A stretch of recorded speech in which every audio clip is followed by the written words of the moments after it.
如果是以前，我会觉得所谓的预言大概率都是乱枪打鸟，反正说些模棱两可的话，总有一句能蒙对吗？但是这一次，这两个人的时间表重合的让我有点发毛。没错，这不是那种明年你会发大财的模糊算命。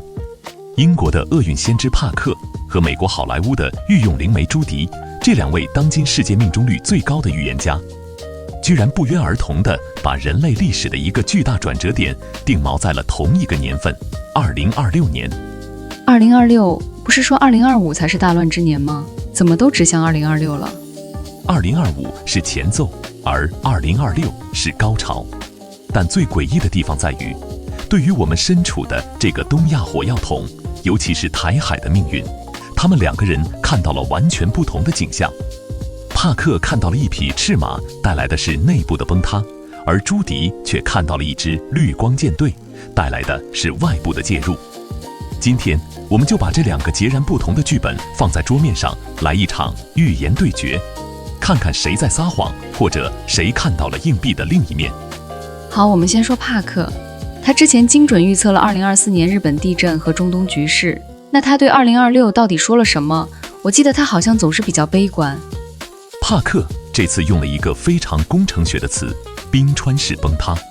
你要知道，帕克的预言体系很大程度上依赖于古印度的纳迪叶，在他对2026年的解读中，反复提到了一个关键概念：赤马之年。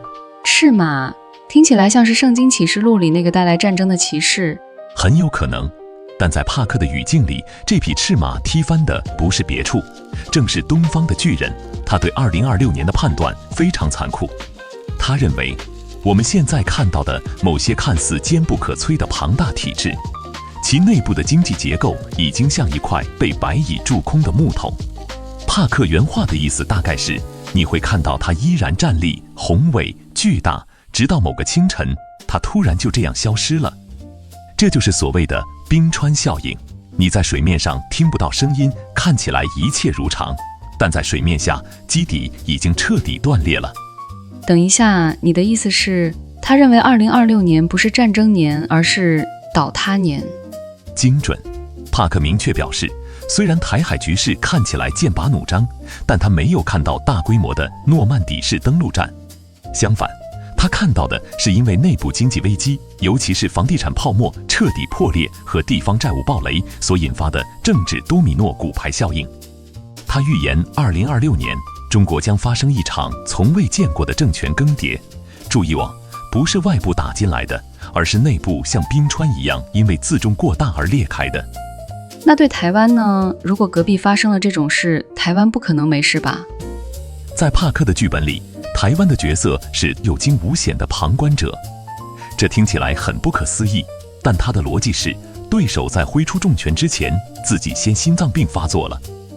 所以2026年的台湾面临的最大挑战可能不是导弹，而是如何应对隔壁崩塌后产生的难民潮或者经济冲击波。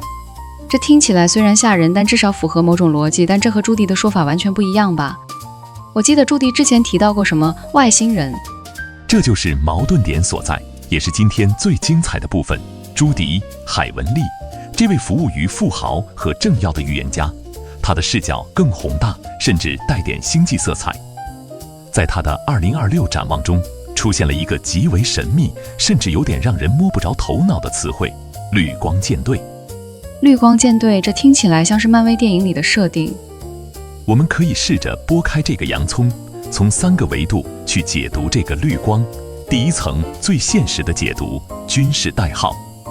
在西方军事术语中， Green Lights 意味着批准行动或权限通过。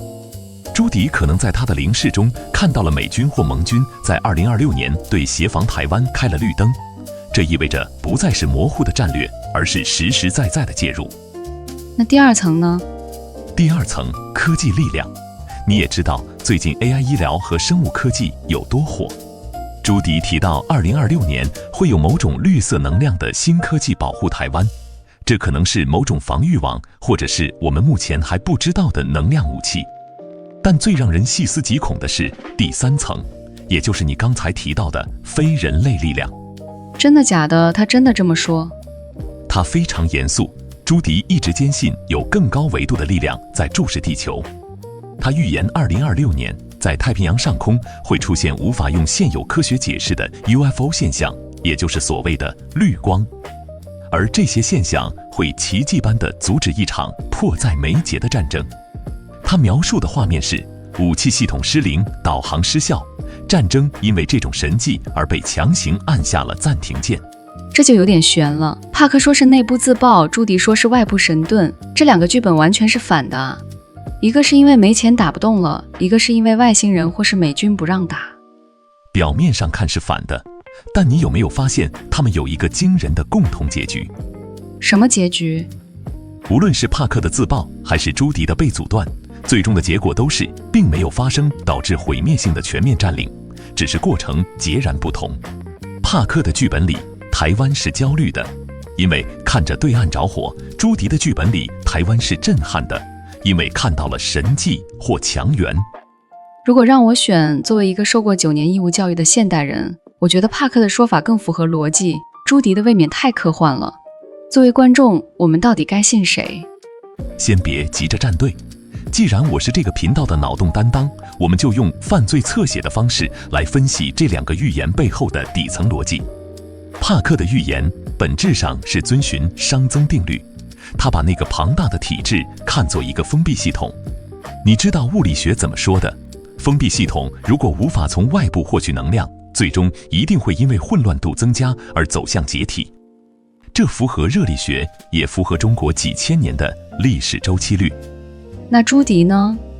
朱迪的预言本质上是黑天鹅事件，他引入了一个巨大的变量，不管是外星人、秘密武器，还是突发的国际干预，这个变量打破了原本线性的历史发展。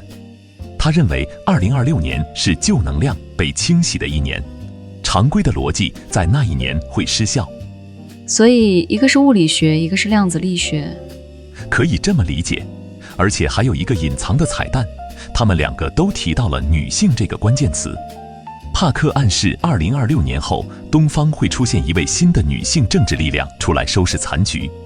朱迪则一直强调女神能量在2026年的回归。